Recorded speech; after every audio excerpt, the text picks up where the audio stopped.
আজকে না শুক্রবার, এই খেয়াল আছে আপনার? নামাজে যাবেন কখন? এই কখন আজান দিছে? সবাই মাত্র আজান দিল, নামাজে যাওয়ার এত হারাহারি, বাস সাইডে দাও, খায়া দেয়া যামনি তাড়াতাড়ি। আগে যান নামাজে, পরে খাইনি ভাত, তবে তো ভগবান দেব সর্বসুখের রাত।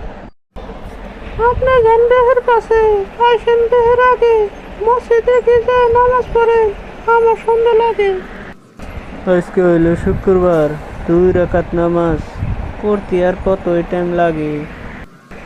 কি করে পড়েন নামাজ? দেহের এত দূরে, আপনার হয় তাড়াতাড়ি।